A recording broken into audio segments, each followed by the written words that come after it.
everyone. Well, we are excited to have this conversation today, and I will endeavor to leave a little bit of time so we can have Q&A.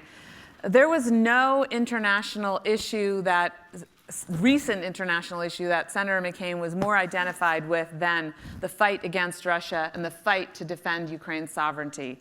He was very clear-eyed about Vladimir Putin. He called him a KGB colonel who wants to restore the Russian Empire. We are now trying to stop that.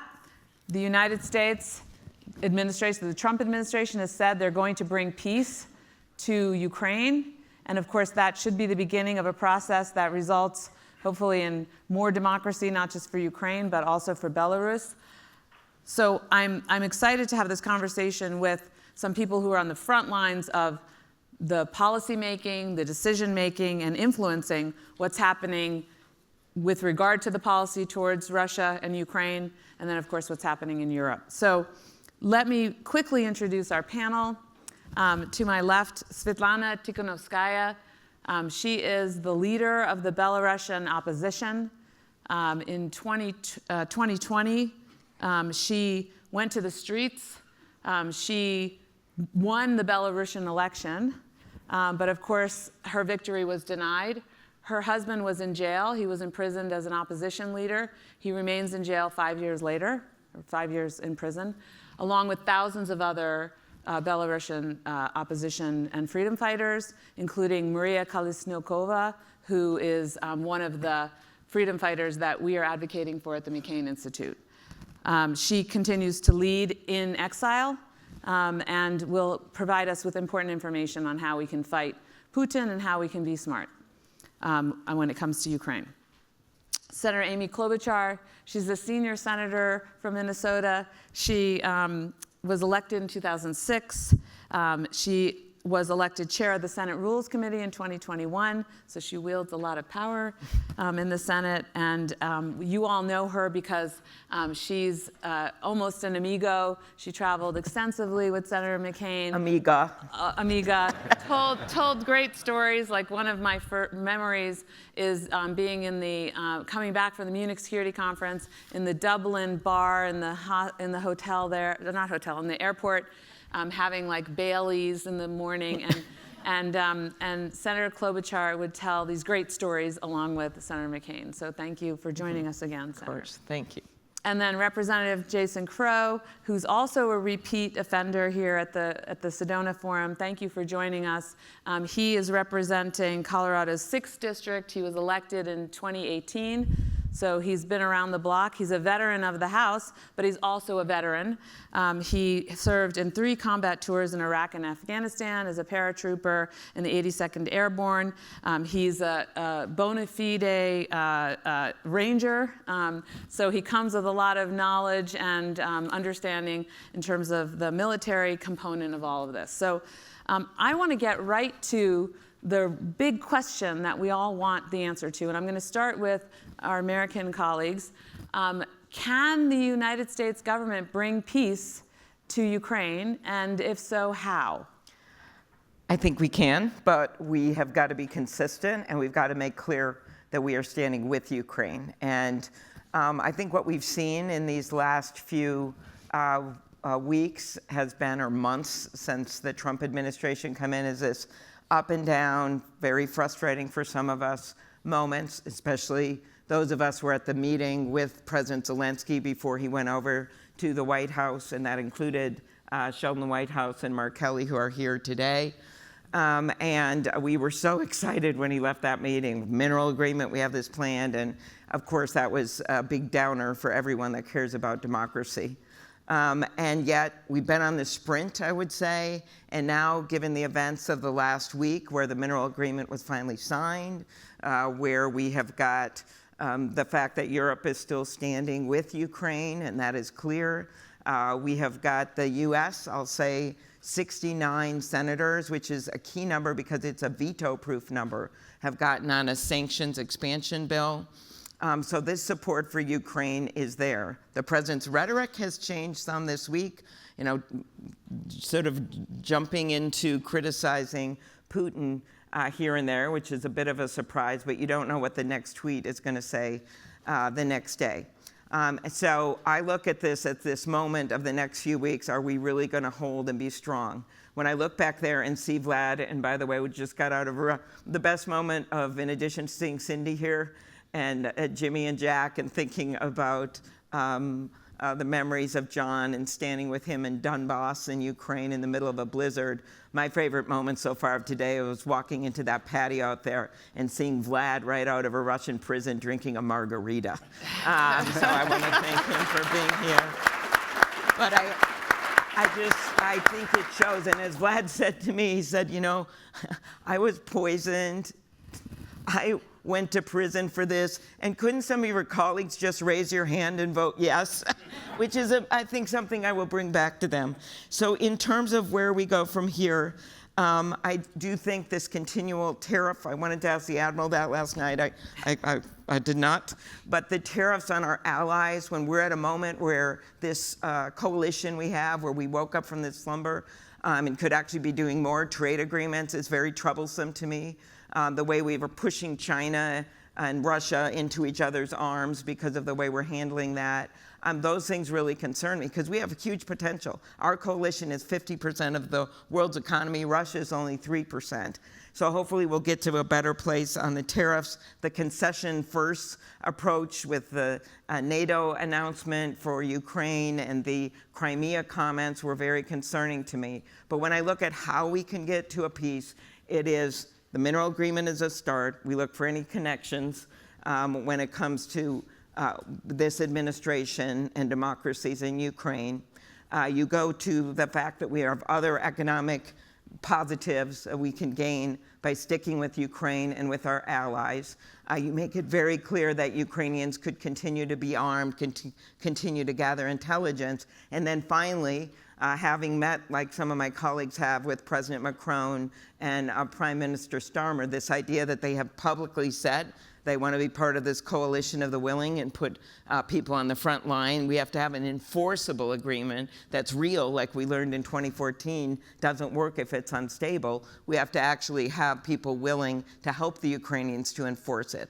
That sounds like a lot of this, but when the Russians are spending 40% of their government spending on defense right now, when the sanctions are still in place, when it is hurting their economy greatly, we could get to this point of an agreement again. So I am not in any way giving up, and I think one of our jobs here is to keep our Republican colleagues with us. So I thank the McCain Institute for hosting us today. Thank you very much, Senator. Before I go to you, I do want to say that the McCain Institute is actively involved. We're bringing Republicans and Democratic staffers from the House to Ukraine in a couple of weeks, and I will be there as well for a separate conference. Congressman, what do you think?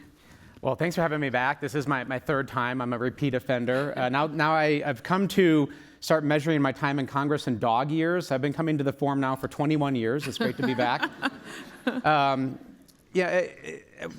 view this a little bit differently from some of my colleagues. We have all of the tools and all of the power to help Ukraine win this and to position the United States as leadership in that battle, right? We have the economic tools, we have the military tools, we have the know-how, we have the alliance structure, although our alliance structures are rapidly dissolving and dissipating due to the actions of this administration, which are rolling back decades of U.S. leadership in so many of our relationships and alliances.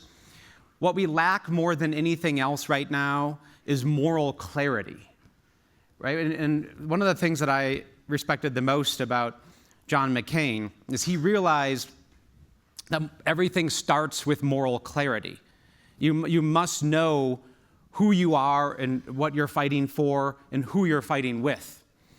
And I'm troubled by the fact that right now there is a false equivalency between Ukraine and Russia that's been established rhetorically, right? This idea that, both sides are aggressors, that NATO is somehow responsible for the aggression.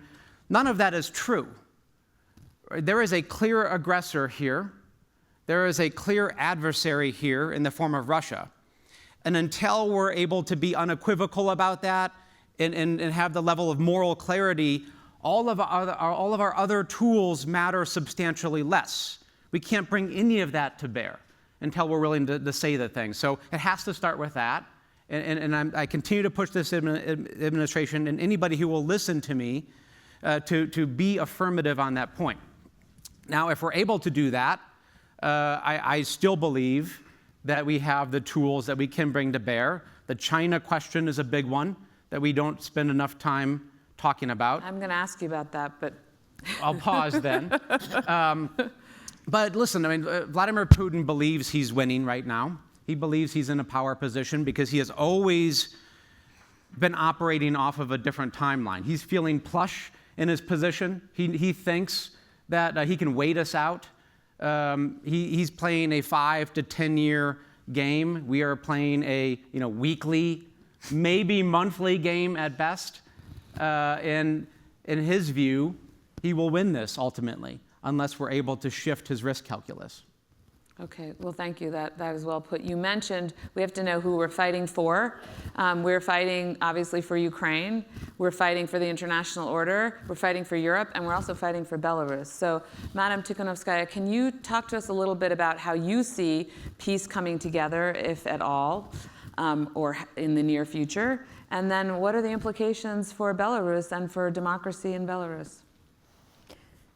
So first of all, on behalf of Belarusian people, I came here with the words of gratitude to the United States of America for long-lasting support of Belarusian aspiration for democracy, and Senator McCain was on the front line of this fight against dictatorship. He's a real hero for Belarusian people, and we are so grateful that you all these years have been supporting Ukraine, because the fate of Ukraine and Belarus are very deeply intertwined, because Russia see post-Soviet Union countries, especially Belarus and Ukraine, as countries that don't have right to choose their future by themselves. And we are fighting for this independence, for this sovereignty, and of course we are grateful for the attempts of President Trump to achieve this peace.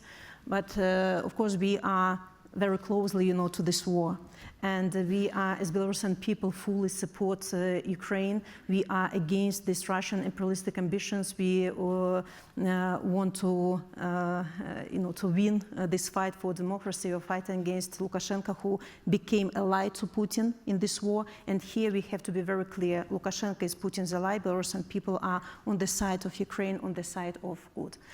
For us, peace is extremely important, but peace is not just absence of the war. Peace should be long-lasting and just. It shouldn't be like only a pause or break for Putin to regroup and in a couple of years to start to attack Belarus or Europe or Ukraine again. We see that no Putin, no Lukashenko, they don't need this peace, because war fuels the regime, it justifies their repression, and they just want to, I think that they want to fool you. Dictators cannot be trusted, and of course, for us, it's extremely important that these negotiations, this peace, should be on the conditions of Ukraine, because if these negotiations will strengthen positions of Putin, of Russia, they will continue their aggression against democratic world, against Georgia, Armenia, Moldova, all our region. And they might attack Europe, also your closest allies. That's why, we really need, United States of America as the strongest power in the world, to stay consistent, to stay principled, not to betray the nations who are fighting for the values that your country is based on. You will not allow, to return the spheres of influence that Russia wants, because they want to divide the world. They want to punish all those, who want to return to the families of democratic countries, and of course we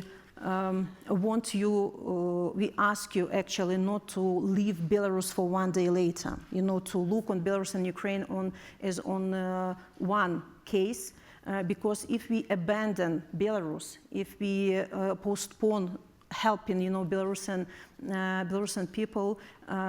Belarus will become launchpad for future attacks. We already see how Belarusian soil is used to blackmail our Western neighbors, deploy nuclear weapons, these drills on our territory that ended with the war in Ukraine last time. So we ask you to stand with Belarusian people, to stand with Ukrainians. We are on the front line of this fight against dictatorship. And of course, the USA was always a beacon of hope and freedom for Belarusian people. And of course, people are looking at you. Please, we are not asking to fight instead of us, but stand with us, for we feel stronger, we feel more confident in this fight against dictatorship. Yeah, I think what you're pointing to is that peace is important, but not any kind of peace. We want a peace that puts an end to the neo-imperial foreign policy of Vladimir Putin. And Senator Klobuchar, you recently led a call, a bipartisan call to the State Department to not forget the Ukrainian children, thousands of Ukrainian children who were abducted as part of any kind of peace deal. Because at the end of the day, and Senator McCain would have appreciated this, it matters whether you have a just peace. So can you talk a little bit about why you did that? Sure. If you want an example of what the congressman called for with moral clarity about the difference between Vladimir Putin and the free democracies, you got to look at these kids. And as we make the case, whether it's the mass graves in Bucha, that doesn't move you, or burned out apartment buildings, this should. And that is that there's 20,000 kids, it may be more, that have been taken by the Russians out of Ukraine. And our own State Department has tracked this. Sometimes they're taken from burned out houses, but they've often been taken from orphanages. There is one documented case where 50 kids under 5 were taken from one orphanage. It is very difficult as the years go by to identify the kids. They grow up, their faces change, don't know who they are. They get placed in Russian families, and then they can never find them. So our own State Department has been tracking a number of these kids and given that information to the Ukrainians over the years. This administration announced they were pulling back on that. So Senator Grassley, always go to the emeritus to get things done, and I led a letter together and called the State Department, and Rubio called on them to continue it. They agreed to continue it through June, and obviously now we're going to push it out as part of any discussions that are going on both in Congress and the like. And the final things on this is, number one, it's obviously a humanitarian travesty that this is going on, and horrible. Number two, as we continue to get support for our efforts, I think this example, among many, is we've got to keep reminding people of the evil and the moral clarity here. And the third and final thing is these kids should not be part of the negotiations. They should be released before the negotiations begin, or we will literally set a precedent that you can use 5-year-old orphans as pawns in a war, and the more that you take, the more you can have that be part of your negotiations. That cannot be the way our world runs.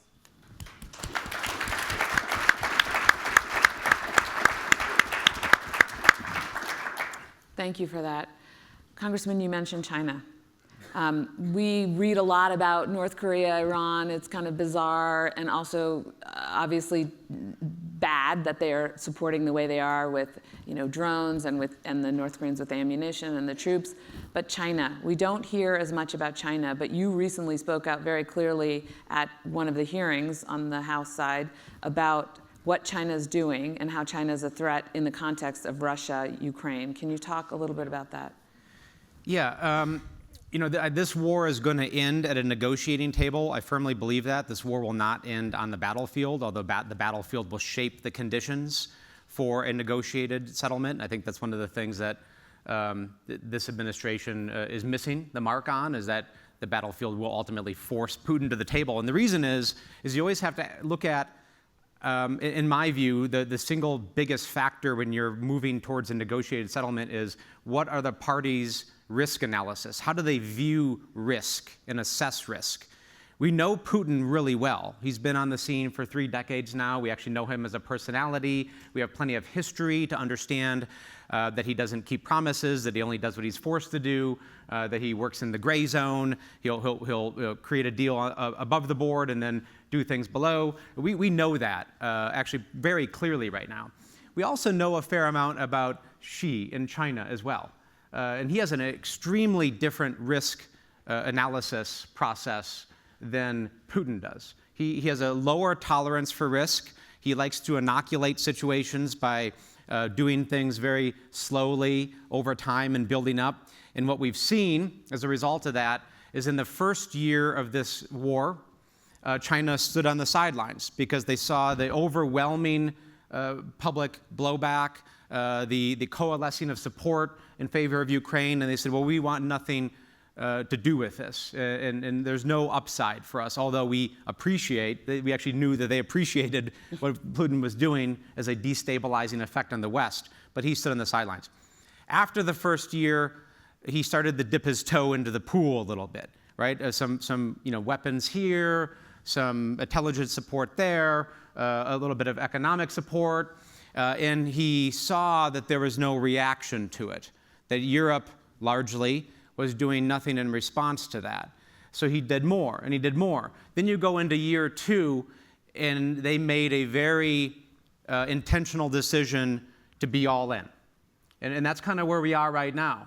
Russia, to be very clear, Russia would not be in the position they are right now and be able to do anything they're doing on the battlefield without China's support. Right? In the first 18 months of the conflict, Ukraine was able to destroy close to 60% of Russia's projectable combat power. Vladimir Putin's army was largely destroyed by the Ukrainians, and he had no ability to prosecute this war. He pulled back. They started to learn lessons. They actually reorganized their military. He reorganized their leadership. And with China's industrial support, microchips, dye tools, manufacturing know-how, and a steady stream of money in exchange for energy, was able to put Russia in the position of rebuilding their military into a third phase of this war, which is where we are right now. They have done that, again, largely with no consequence, they being China. So our question is, America and Europe, is do we actually have the will to say enough is enough, that we are not going to operate off of a split screen of doing business with you, having all these negotiations with you with zero consequence. And until that analysis shifts, we're going to see that continue to happen. And then the last piece of this is, as we look at risk analysis, the single biggest thing we can do right now is actually seize the frozen Russian assets, the almost 200 billion euro, largely in Europe, being held by the Belgians and the French, with about 10 billion in the United States. If we actually seized that and moved it into a Ukrainian redevelopment fund and reconstruction fund, that would shift the landscape drastically overnight. But that is a matter of political will. Yeah, and they could use that money to buy weapons from the United States. Yeah. And it would go into that pot of money that is part of, I guess, the mineral agreement that President Trump just signed. And none of our taxpayers would have to pay for it. We could just Yes. we could just seize it, The argument. right? Yeah, And do it. Yeah, yeah. Thank you for that. I think it's really important to get that piece of information about China. Before we turn to Q&A, I want to make sure that we ask you, Madam Tsikhanouskaya, about the other part of this puzzle. So we're talking about what outside actors can do to influence the negotiations, but you're an opposition leader. What are you doing to influence things inside Belarus, inside Russia, and what can we do to help you? Because ultimately, at the end of the day, we want better government for the people of Belarus and the people of the Russian Federation. So can you talk to us a little bit about what strategies work and what we can do to help you? First of all, I have to say that military power is extremely important, but military power is not enough to win without people who are ready to defend their values. So in our case, people is our superpower, and my task as leader of Democratic Forces of Belarus is to keep people united, keep people inspired and keep people strong. So, partially people from Belarus had to flee repressions and live in exile now, because in Belarus we immediately would be detained. There are thousands of political prisoners in Belarus at the moment. So in exile we can be more vocal, we can be more active, and we can alarm the world about the situation in Belarus. So my priority is to keep ties between people in exile and people on the ground, because people on the ground are our intelligence, our journalists, everybody, and they're providing us information what's happening in Belarus. But in exile, we managed to build alternative institutions of power. We managed to formalize relationship with democratic world.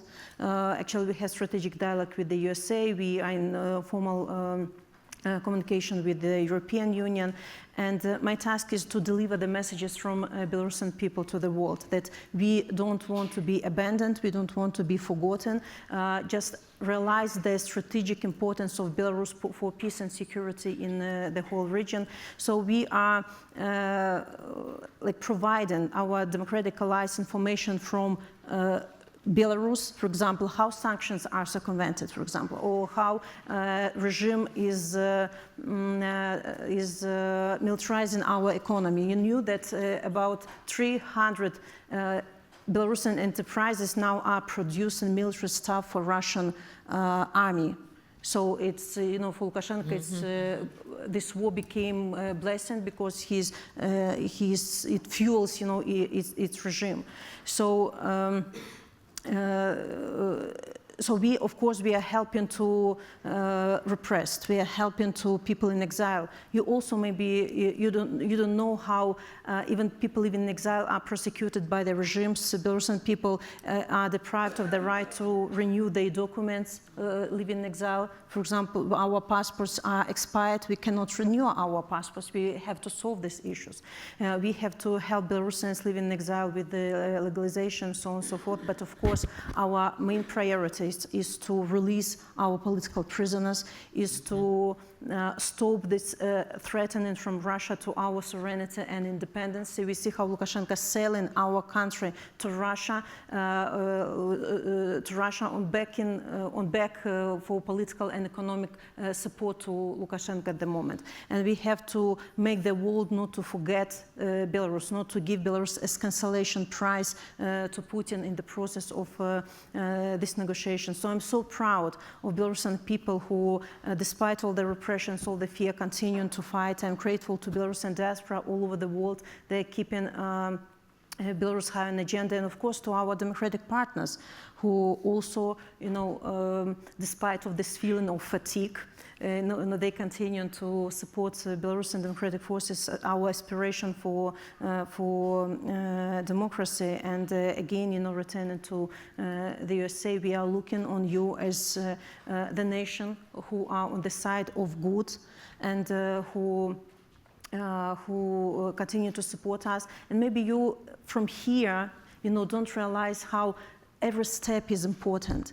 It was a huge hit on Belarusian movement when, for example, international aid was cut. And almost all our independent media have been dependent on this aid. And believe me, if independent media are ruined or stop broadcasting, propagandists will immediately replace them. And it's so important to continue to support Radio Free Europe, to support National Endowment for Democracy and IRI, who really have been contributing to our fight. And just don't underestimate this aid, because we don't have our state at the moment. Our state is seized by a dictator, but with your help, we have possibility to continue this fight. Good point. Yeah, thank you for that. Do either of you want to say something briefly on that? Just do you want to say anything briefly on that, and then we'll take a couple with Damien questions. sitting in the front row. Yeah. Yeah. And Elsu, too. Yes, exactly. I just think that's a point. And when we make this case for the aid, it's got to be the case not just of food, which is important, but it is also, which Cindy knows how important it is, but it's also the democracy work that's going on. And just second thing, I just keep sitting and I don't know what questions we're going to get, but just the economic argument on this when it comes to the Trump administration is honestly really important with our allies, with the fact that they just signed this minerals agreement. That's very important to the president. The fact that we have the agriculture potential with Ukraine being the breadbasket of Europe, the technology, the defense work that goes on in Ukraine, the potential for all those allies to build more trade agreements with Europe. And as much as I'm motivated by, show your husband's picture, I'm motivated by the political, the democracy and what's going on. I just want to have us remember that in addition to that, the case has to be made on the economics for the U.S. and our allies. And it is a valid argument, and it is a way to perhaps get this done and save her husband. So, go ahead. Yeah, so spot on. And I think you don't have to, when we talk about humanitarian aid and support and human rights and all the aid that we're giving, and I actually have not called it aid as much because that seems to imply that it's charity. Like, this is in America's self-interest, right? This is American national security money, in my view, how I look at it. You don't have to take our word for it. A great litmus test of what's valuable and important is what our competitors and adversaries do and what they want. And what we see is when we cut these aid programs in Africa and other places, immediately China has gone into that void and started to replicate our system and do the same thing. Because they know it's valuable. They have for decades been trying to replicate our alliance system, our aid system. And now we are giving them this great gift because we are pulling back, and they are immediately stepping in because they see the value, they know the value, they know that that is also national security money, and it gives them important footholds in incredible markets and places of the world that we are ceding to them. Mm-hmm. So that's just, you just see it happening in stunning real time. You should see the ad. You saw that the Chinese put out about we are the ones, right. Come to us, we will unite people. This is after all this has happened. And so it's a strategic argument as well as a humanitarian argument. Mm-hmm. Yeah, we see the Chinese using, it almost could have been American messaging. Mm-hmm. I also want to add that we have the Lithuanian ambassador here, Audra Plepytė. I don't know where she is, but Lithuania has been phenomenal in supporting Belarus, in countering Russia, and also countering China, a very strong, courageous country that Senator McCain liked to visit often as well. So we have 7 minutes and 43 seconds. I would love to entertain some questions from the audience. Do we have any? We have mics that will go around. I can't see. There's one right there.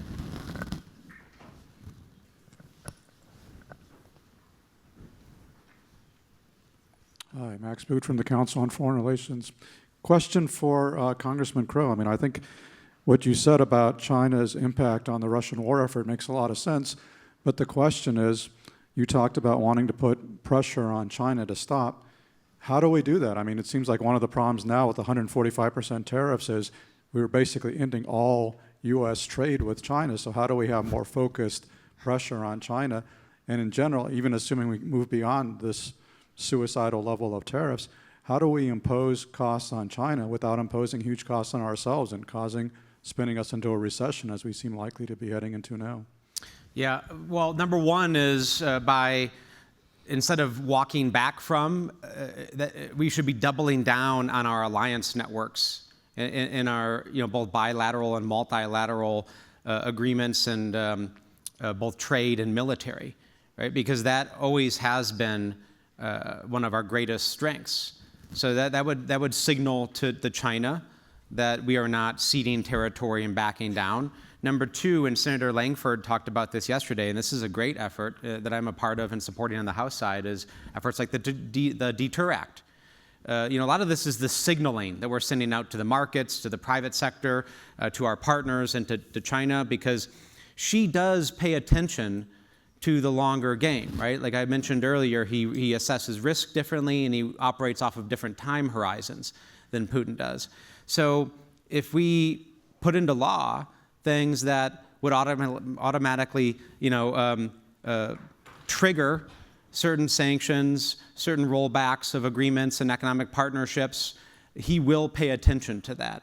Right now, we are not sending those signals. So there are both legislative, diplomatic, economic, and military signals that we could be sending that we are not.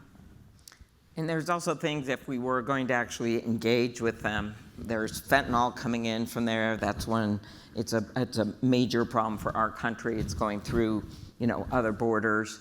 There is 200 orphan kids over there that Americans have wanted to adopt. They have adopted them, but they're stuck over there.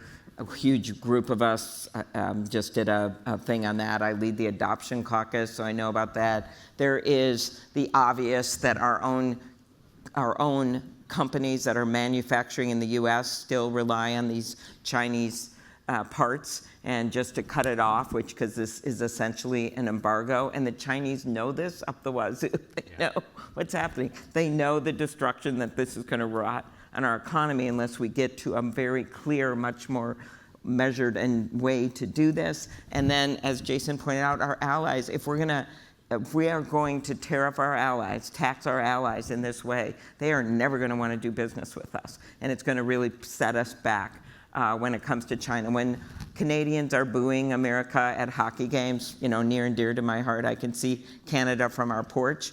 We have reached a level with one of our best partners in the world that fought with us in 2 world wars, that was the first one on the ground after 9/11, that we shouldn't be in. And you could just see what happened with this election. I'm hoping things will open up more. We have Mr. McCain.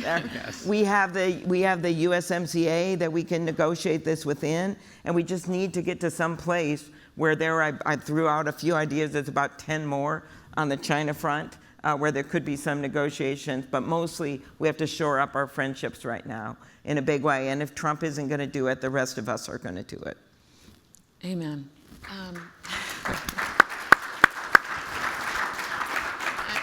Any other questions? I don't want to pick one side of the room. If there's none here, There's some back there, Evelyn. Okay, No, there's I'll let my team pick. Hi, good morning. Audrey Plipita, Lithuanian ambassador. Thank you, Evelyn, for nice words, and thank you for this panel, and it's great to be. Always U.S. was in the leadership, and always fighting for the freedoms, for values, always on the, right side of the history, and even during all the conflicts and everything, was sometimes criticisms for Europe or something. Now, in 2022, demonstrated how all the Western countries are together in supporting. But still, it looks, there was positive messages, we can win, and we can, on the winning side, be together. My questions to you, looking from this side of Atlantic, and now, what Europe can do, what global community can do more as well, that to ensure that still we are on the right side of the history and the winning side, which is the most important thing. Thank you. Senator, do you want to start? Well, Europe has been doing more, and I think it's important for everyone that leaves this conference to remember this, because it's been a long time concern. It was a concern of Senator McCain's, of all of us. But when you look back at 2014, when you had their conference, there were only 3 of them that had met the goal of 2% of their GDP on defense. Now it's 23 of them. This includes allies around the world, but primarily the ones in Europe. Obviously, the Baltic nations have been leading the way. They're the most at risk. They saw this before even the initial invasion of Ukraine, when Russia was messing around with their election infrastructure, when Estonia has the audacity to move a statue into another square, and Russia doesn't like it, so they shut down their internet. This is all way back zone. They were dealing with it. 2004, I think it was. Yeah, 2000. They have been dealing with this. I'm just channeling John McCain, Yes. which I try to do every day.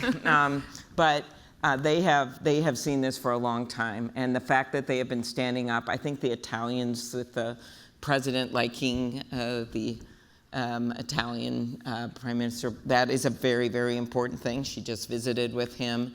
The Italian ambassador hosted a few senators with the ambassadors from Great Britain and France and other places to try to show this leadership that they could potentially have, not only in the coalition of the willing if we ultimately have a peace agreement, but just to keep putting this pressure on. And Russia is, with their cyber attacks, are just trying to undermine Europe in a way that we can't even imagine every single day. So being appreciative of their work, not slapping them with tariffs, I will say it for the last time, and looking at trade opportunities with them, I think is the way to go, because we need them with their increased military presence, with their work through the EU, with arming Europe, the plan they've just put in place. Again, this is big deal stuff you didn't hear from them a decade ago, and we have to acknowledge that.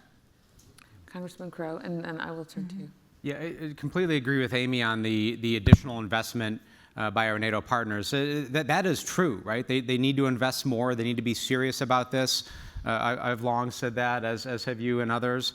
When you have a NATO alliance and only 4 of those countries can actually conduct large-scale independent military operations, that's a problem, right? Our adversaries see that. And a much larger number of those countries need to be able to stand on their own, not because we should cede leadership and pull back, but because that, again, sends a message of seriousness and capability to our allies that's really important. And I'm going to loop back to the asset seizure piece. We just need to take that money. We do, right? It sends a message to our electorate, to our taxpayers, that we are serious. We're just not asking them to foot the bill alone. I hear the arguments that people make about the precedent that it sets. I get that. I don't believe it, actually. I just don't think that if we take that money, capital investors around the world are going to say, oh, well, they seized Vladimir Putin's money. What are they going to do with mine? Like, well, you're not invading Ukraine, right? And I'm far more concerned with the precedent of Russia winning than the economic precedent here. So we have to take that money. That would, again, really overnight, let Russia know, wow, Ukraine has a lot of resources. They can now buy a lot of weapons. They are doing remarkable things with their domestic industrial base right now, remarkable things. And that additional money would help catalyze those efforts that we could do pretty quickly. I agree. I just want to add one thing. I mean, we know that this administration's #1 goal is to respect institutional precedents, given what they have been doing. True. I do not think this should be the reason not to do it. Okay, we're out of time, but I want to give you a chance, Madam Tsikhanouskaya, just very quickly. What can NATO, the EU do? What would you like them to do? So first of all, of course, on my personal behalf, I want to say a huge thank you to Lithuania, because it's the country that hosted me and thousands of Belarusians who had to flee. Belarus, fantastic, small country, but with huge heart, very principled, one of the bravest in European Union. What is essential for us, people who are fighting for democracy, Ukrainians, Belarusians, Moldovans, and so on and so forth, it's transatlantic unity. And I see that this unity is being tested at the moment by dictatorship. Is their rule like split, divide, and govern? And it's crucial that you are staying united. It's crucial that you are staying principled, and dictators will not be allowed, to split you and, clash to each other. Because when we see this uncertainty in your relationship, it frightens us actually, because we always perceived you as basement of democracy. So please stay the same in the eyes of people who are just really fighting against dictatorship. Thank you. Thank you. That is a perfect way to end this panel. Thank you.